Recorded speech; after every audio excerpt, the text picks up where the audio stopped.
ஆண்டவரும் இரட்சகருமாயிருக்கிற நமது ஆண்டவர் இயேசு கிறிஸ்துவின் ஈடு இணையற்ற நாமத்தினாலே கர்த்தருடைய பிள்ளைகள் யாவருக்கும் எங்களது ஷாலோம் அசம்பிளிஸ் ஆஃப் காட் ஆலயத்தின் சார்பில் இந்த அருமையான மாலை நேரத்தில் அன்பின் வாழ்த்துக்களையும் ஆசீர்வாதங்களை அன்போடு கூட தெரிவித்துக் கொள்கிறேன்.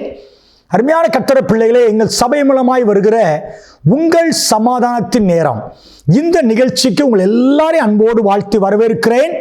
தொடர்ந்து நீங்கள் பார்க்க அன்போடு கேட்கிறேன். உங்களுக்காக ஜெபிக்க வேண்டும் என்று விரும்பினால் நீங்கள் என்னோடு கூட நீங்கள் தொடர்பு கொள்ளுங்கள். உங்களுக்காக பாரத்தோடு ஜெபிக்கிறேன். ஆலோசனைகள், ஸ்தோத்திரம், கர்த்தர் நல்லவர், ஜபங்கள் உங்களுக்காக ஜெபிக்கவும் கொடுக்கவும் ஆயத்தமாக இருக்கிறோம். ஒருவேளை எந்த ஒரு ஆவிக்குரிய ஆலயத்திற்கும் போகலன்னு சொன்னா நீங்களோடு கூட நீங்க ஆராதிக்க வரும்படி அன்போடு அழைக்கிறேன். எங்களுடைய ஆராதனை விவரம், ஸ்தோத்திரம், தேவனுடைய வார்த்தைக்கு பரவாக வருகிறது. ஸ்தோத்திரம், நீங்களும் ஒருவேளை எந்த ஒரு ஆவிக்குரிய ஆலயத்துக்கு போகலன்னா எங்களோடு ஆராதித்து எங்களோடு ஊழியத்தில் பங்கு பெற உங்களை அன்போடு வாழ்த்து வரவேற்கிறோம்.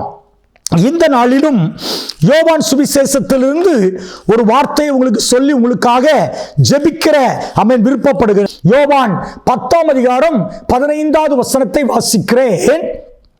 நான் என்னுடையவைகளை அறிந்தும் என்னுடையவைகளால் அறியப்பட்டும் இருக்கிறேன். ஆடுகளுக்காக என் ஜீவனை கொடுக்கிறேன். ஆண்டவருக்கு மகிமை, ஸ்தோத்திரம். நான் என்னுடையவைகளை அறிந்திருக்கிறேன். ஆண்டவருடைய நாமம் மகிமைப்படட்டும். நல்ல மேய்ப்பனாகிய இயேசு நம்மை அறிந்திருக்கிற என்னுடைய பிள்ளைகளை நான் அறிந்திருக்கிறேன் என்று சொல்லுகிறார். யோசித்து பாருங்க, ஸ்தோத்திரம். தெரியாத வீடுகளுக்கு துணிஞ்சு நான் போவது இல்லை. வெயிட் பண்றோம், காலிங் பெல் தட்டுகிறோம், அல்லது போன் மூலமா பேசிதான் உள்ள போகிறோம். ஆனா தெரிந்தவங்க வீட்டுக்கு அப்படி இல்லை. நம்ம அடிக்கடி பழக்கப்பட்ட வீட்டுக்கு போன் பண்ணாம கூட போகலாம். ஸ்தோத்திரம். ஒரு காலிங் பெல் அமுக்கா கூட சிலத்துல நம்ம போயிட்டு அவங்களை பார்க்க வாய்ப்புகள் உண்டு. அருமையான பிள்ளைகளே, ஆண்டவர் சொல்றார், நான் உன்னை அறிந்து உன்னை ஆசீர்வதிக்க வேண்டும் என்று சொன்னால் நான் யார்? இந்த இடத்துல சொல்ற நல்ல மேய்ப்பன். நான் உனக்காக ஜீவனை கொடுத்திருக்கிறேன். உன்னை ஆசீர்வதிக்கும்படி ஜீவனையே கொடுத்திருக்கிறேன். நான் உன்னை அறிந்திருக்கிறேன். ஆண்டவர் நல்லவர். நான் உன்னை அறிந்து கொள்ள வேண்டும் என்று சொன்னால், உன்னை ஆசீர்வதிக்க வேண்டும் என்று சொன்னால் நீ என்னுடைய பிள்ளையா, என்னுடையவனாய் நீ இருக்கணும். அதான் யோவான்ல சொல்கிறார், என் நாமத்தின் மேல், யோவான் 1ஆம் அதிகாரம் அதனுடைய 12வது வசனம், அவருடைய நாமத்தின் மேல் விசுவாசம் உள்ளவர்களாய் அவரை ஏற்றுக்கொண்டவர்கள் எத்தனை பேர்களோ அத்தனை பேர்களும் தேவனுடைய பிள்ளையாகும்படி அவர்கள் அதிகாரம் கொடுத்தார். ஆண்டவருடைய நாமம் மகிமைப்படட்டும். ஸ்தோத்திரம். ஆண்டவர் அழகாக சொல்லுகிறார், என் நாமத்தின் மேல் விசுவாசம் வைத்து ஆண்டவர் எனக்காக மரித்தார், எனக்காக அடக்கம் பண்ணப்பட்டார், எனக்காக உயிரோடு கூட எழும்பினார். ஸ்தோத்திரம். கர்த்தருக்கு மகிமை. என்னை ஆசீர்வதிக்கும்படி இருக்கிறார். அவர் நாமத்தின் மேல் விசுவாசம் வைத்து அவர்தான் இரட்சகர் என்று சொல்லி அவரை நம்பி என்னுடைய பாவங்கள் குறைகளை தேவ சமூகத்தில் அறிக்கையிட்டு விட்டு அவர் உள்ளத்தில் ஏற்றுக்கொள்ளும் போது நான் பிள்ளையாய் மாறுகிறேன். அந்த தகுதி முக்கியமான தகுதி. தொடர்ந்து நாம் ஆலயத்துக்கு நான் போய் ஆராதிக்கும் போது நான் முற்றிலும் ஒரு பிள்ளையாய் மாறுகிறேன். ஸ்தோத்திரம். முதலாவது நான் இயேசுவை ஏற்றுக்கொள்ள வேண்டும். கர்த்தருக்கு மகிமை. ரட்சிக்கப்பட்டிருக்க வேண்டும். மூழ்கி ஸ்தானம் பெற்றிருக்க வேண்டும். நல்ல ஒரு ஆவிக்குரிய ஐக்கியத்துல நல்ல பங்கு பெறணும். கர்த்தரை பந்தி மாதம் கர்த்தரை பந்தியில அவர் சரீரத்தையும் இரத்தத்தையும் ஸ்தோத்திரம் பானம் பண்ணி கர்த்தரை பந்தியில நான் பங்கு பெற வேண்டும். என்னால் முடிந்த அளவுக்கு ஆண்டவருடைய ஊழியத்தை நிறைவேற்ற வேண்டும். அப்படி செய்ய ஆரம்பிக்கும் போது நான் முற்றிலும் பிள்ளையாய் மாற்றப்படுகிறேன். உண்மையாக ஸ்தோத்திரம். பிள்ளைகளே, அந்த பிள்ளைகளை பார்த்தாண்டு சொல்லுகிறார், அவர்களை நான் அறிந்திருக்கிறேன். எதுக்கு அறிந்திருக்கிறார்? ஸ்தோத்திரம். ஏன் அறிந்திருக்கிறார்? அன்று சொல்றார், நல்ல மேய்ச்சலை கண்டடையும்படி. யோவான் அழகா சொல்றார் பாருங்க. ஸ்தோத்திரம். நீங்க நல்ல செழிப்பான வாழ்க்கை வாழ்வதற்காக கர்த்தரை நம்பின ஒருவரும் வெட்கப்பட்டோ கெட்டு போவோ மாட்டார்கள். பிள்ளைகள் நானும் ஸ்தோத்திரம். கர்த்தருக்கு மகிமை உண்டாகட்டும். 89வது ஆண்டு இந்த இயேசு கிறிஸ்துவை நான் உள்ளத்தில் ஏற்றுக்கொண்டேன்.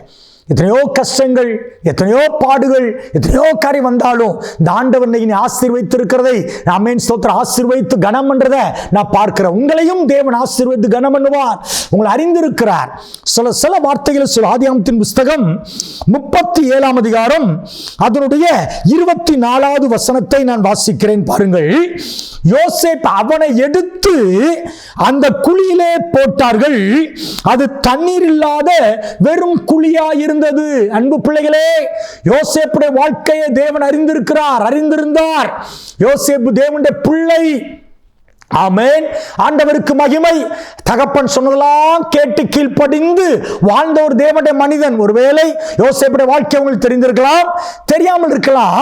ஆனா சொந்த சகோதரர்கள் யோசேப்பை வெறும் குழியில ஆமென் ஸ்தோத்திரம் திருடர்கள் பதுங்கி ஸ்தோத்திரம் கொள்ளை அடிப்பதற்காக வனாந்தரங்களை பெரிய பெரிய குழியை தோண்டி வைப்பாங்க. சில நேரங்களில் தண்ணிக்காகவும் தோண்டப்படும், அதை மூடாமல் போடுவாங்க. அப்படிப்பட்ட ஒரு வெறும் குழியில யோசேப்பு போடப்படுகிறார். ஸ்தோத்திரம். எவ்வளவு கத்திருப்பாரு. ஸ்தோத்திரம். கர்த்தர் நல்லவர். ஆனா தேவன் யோசேப்பு அறிந்த தேவன். அருமையான மாலைவேளை உங்களை பார்த்தாண்டு சொல்ற மகளே, கர்த்தர் எல்லாரும் உன்னை கைவிட்டாங்கல்ல. ஸ்தோத்திரம். ஆமென். கைவிடப்பட்ட நேரத்தில் நான் உன்னை அறிந்திருக்கிறேன். ஸ்தோத்திரம். கைவிடப்படும் போது யாராட்டும் நினைக்க மாட்டாங்களா? யோசேப்பை பாருங்களேன், குழியில கிடக்கிறாரு. யாராட்டும் வந்து நீ தூக்கி விட மாட்டாங்களா? ஒரு கயிறு கொண்டு வந்து என்னைய தூக்கி விட மாட்டாங்களா? ஏதாவது உதவிக்காக யாரும் வரமாட்டாங்களான்னு சொல்லி எவ்வளவு இயக்கத்துல அந்த சொல்லுது. நான் அண்ணனை பார்த்து கதறினேன், என் சகோதரன் பார்த்து கதறினார். ஆனா இருதயத்தெல்லாம் கட்டுப்படுத்திக்கிட்டோம். இன்னைக்கு சில நேரத்துல எவ்வளவு கதறுகிறோம். ஸ்தோத்திரம். அவன் ஒருத்தர் போய் பண உதவி கேட்டா இல்லைன்னு சொல்லிடுறாங்க, கைவிட்டுருந்தாங்க.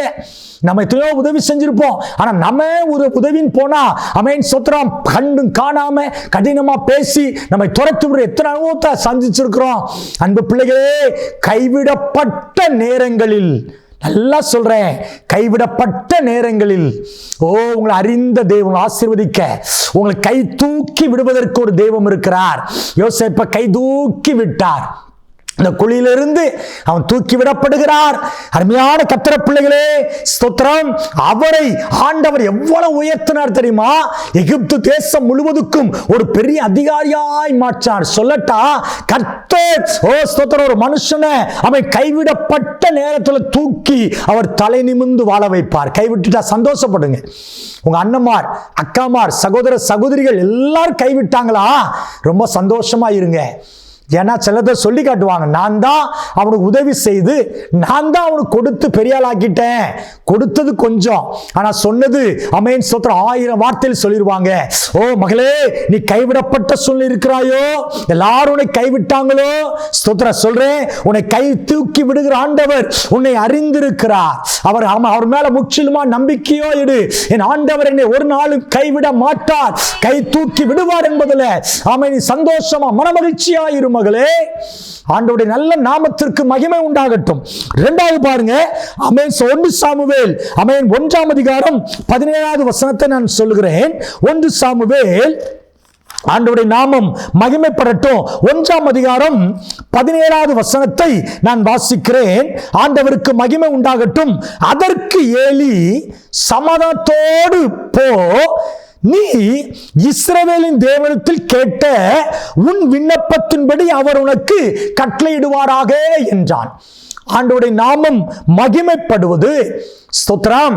பாருங்க 1ஆம் அதிகாரம் அதனுடைய ஸ்தோத்திரம் 6வது வசனத்தை வாசிக்கிறேன். 1 சாமுவேல் 1:6, கர்த்தர் அவள் கற்பத்தை அடைத்தபடினால், அன்னாளின் கற்பம் அடைக்கப்பட்டபடியினால் அவளுடைய சக்கலத்தை அவளை துக்கப்படுத்தும்படி அவளை மிகவும் விசனப்படுத்துவாள். அற்பமா நினைச்சான். ஸ்தோத்திரம். எப்போ என் ஆண்டவர் அறிவார் தெரியுமா? அறிந்து ஆசீர்வதிப்பார் தெரியுமா? என்னை மற்றவங்க துக்கப்படுத்தும் பொழுது, விசனப்படுத்தும் பொழுது, எனக்கு விரோதமாய் பேசும் பொழுது, என்னை அற்பமா நினைக்கும் பொழுது. உங்களை அற்பமா நினைச்சிருக்காங்களா? நிறைய பேர் சொல்ல, ஆமா, நிறைய நேரங்கள்ல நான் படிக்கல. எத்தனை பேர் நம்ம அற்பமா நினைக்கிறாங்க? சரியா ட்ரெஸ் உடுத்த கூட தெரியல. எத்தனை பேர் நம்ம அற்பமா நினைச்சிருக்கிறாங்க. சரியா ஸ்தோத்திரம் சில காரியம் பேச தெரியல. எத்தனை பேர் அற்பமா நினைச்சிருக்கிறாங்க. யோசித்து பாருங்களேன். ஆண்டவருக்கு மகிமை. எத்தனையோ இடத்துல தலை குனிஞ்சோம் இல்லையா?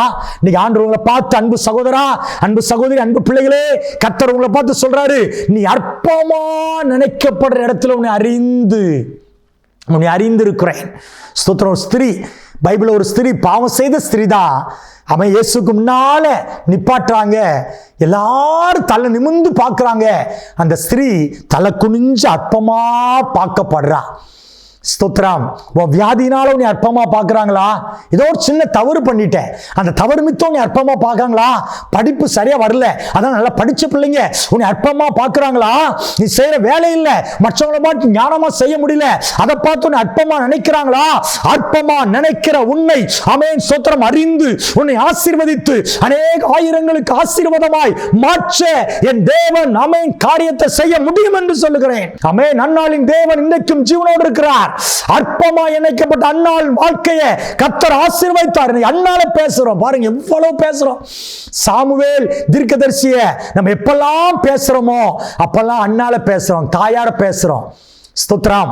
இயேசு கிறிஸ்து எப்பெல்லாம் பேசுறோமோ கன்னி மரியாள் அவர்களே பேசுறோம் இல்லையா?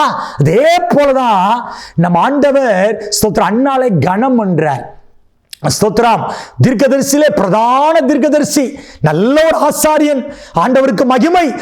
மகிமையான ஒரு தேவனுடைய மனிதன் சாமுவேல். அவனை பெற்றெடுக்கிற ஒரு பெரிய பாக்கியத்தை அன்னாளுக்கு தேவன் தந்தார். பிள்ளைகளே, அற்பமா நினைக்கும் போது சோர்ந்து போகாதீங்க. வேதனை வரும், நல்ல வேதனை வரும், ஆனா சோர்ந்து போகாதீங்க.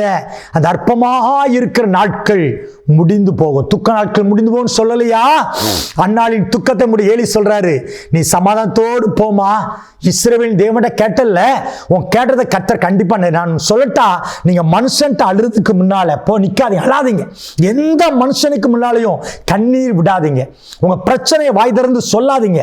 ஆண்டவர்ட்ட நல்லா அழுது ஜெபம் பண்ணுங்க. ஆண்டவர்ட்ட கண்ணீர் விடுங்க.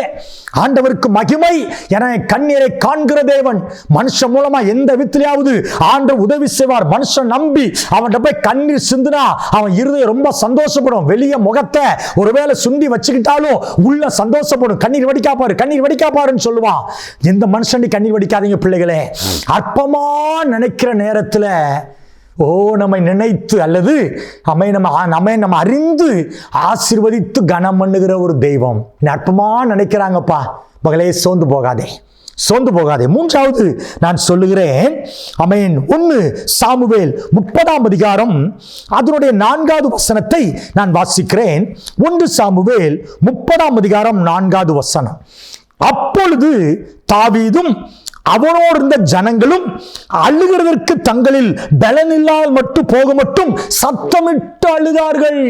ஸ்தோத்திரம். ஆண்டவர் நல்லவர். ஆமென். சத்தமிட்டு அழுகிற சூழ்நிலை. ஸ்தோத்திரம். அன்பு பிள்ளைகளே, 3வது ஆண்டவர் ஸ்தோத்திரம் எப்ப தெரியுமா நீ அறைந்து நீ ஆசீர்வதித்து கனம் பண்றாரு. ஆமென். நான் சத்தமிட்டு அழுதுகிட்டு இருக்கிற சூழ்நிலை வரும்போது முதல்ல சொன்னேன், எல்லாரும் கைவிட்ட சூழ்நிலையில யோசேப்பின் தேவன் கைவிடாமல் உயர்த்துகிறார். ஸ்தோத்திரம். அற்பமா தாம் விசனப்படுத்தும் பொழுது, கேலி கிண்டலுக்குள் ஆகும்போது நம்ம ஆண்டவர் கை தூக்கி நம்ம அறிந்து ஆசீர்வதித்து கனம் பண்றாரு. நம்ம சந்ததியே பலத்த சந்ததியாய் மாற்றுகிறார்.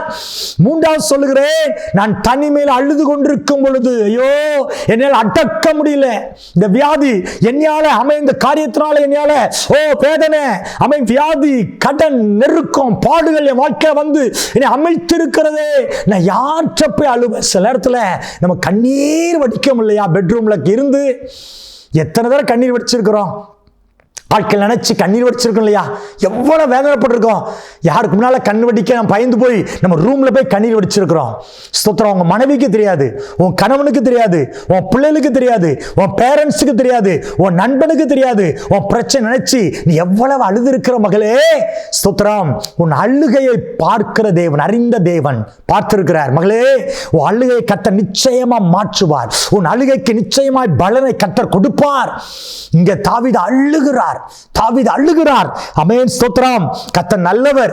திரும்ப அழுத தாவீதை திரும்ப எல்லாவற்றையும் பெற்றுக்கொள்ளும்படி கர்த்தர் உதவி செய்கிறார். உங்க சூழ்நிலை என்ன? இந்த 3 சொல்லி கடந்து வாரீங்களா? முதலாவது, கர்த்தர் யாரை அறிந்து அவர் ஆசீர்வதிக்கிறார்? முதலாவது, கைவிடப்பட்ட நிலையில் இருக்கிற உன்னை. 2வது, அற்பமா நினைக்கிற உன்னை. 3வது, ஸ்தோத்திரம், அழுது கொண்டிருக்கிற உன்னை ஆறுதல் படுத்தி எல்லாவற்றையும் கொடுத்து உன்னை அறிந்து ஆசீர்வதிக்கிற ஒரு தகப்பன் இருக்கிறார். ஜெபிப்போமா? ஏசப்பா, என் அழுகை மாற்றுங்க, என் தனிமையை மாற்றுங்க, அற்பமா நினைக்கிற மத்தியில என் சந்ததியை கனம் பண்ணுங்கன்னு சொல்லி ஆண்டு சமூகத்தில் நாம் ஜெபிக்கலாமா? சர்வ வல்லமையுள்ள எங்கள் அன்பின் ஆண்டவரே, பரலோகத்தின் பிதாவே, உங்கள் சமாதானத்தின் நேரத்தை இந்த நாளிலும் எங்கள் தகப்பன் எங்களுக்கு ஆசீர்வதித்து கொடுத்தீங்க. கொடான கோடி நன்றி அப்பா, கொடான கோடி நன்றி அப்பா. அப்பா, பார்த்த ஒவ்வொருடைய அற்பமான நினைக்கப்படுற இடங்கள்ல, தனிமையில் அழுது கொண்டிருக்கிற நேரங்கள்ல, அவன் கைவிடப்பட்ட நிலைமையில் தூக்கி எடுத்து தாவீதை உயர்த்தினவர், அன்னாளை உயர்த்தினவர், யோசேப்பை உயர்த்தினவர். எங்க பிள்ளைகளை உயர்த்தி கனம் பண்ணுங்க. வியாதிகள் மறையட்டும், வேதனைகள் மாறட்டும், கண்ணீர் மாறட்டும், தேவையெல்லாம் சந்திங்க. இந்த சமாதானத்தின் நேர் நிகழ்ச்சி ஒவ்வொருவருக்கும் ஆறுதலாய் ஆசீர்வாதமாய் இருக்கட்டும். அறிந்து ஆசீர்வதிங்கப்பா, அறிந்து ஆசீர்வதிங்கப்பா. இயேசு கிறிஸ்துவின் நல்ல நாமத்தில் தாழ்மையோடு ஜெபிக்கிறேன், எங்கள் நல்ல பிதாவே. ஆமென், ஆமென். God bless you. God bless you.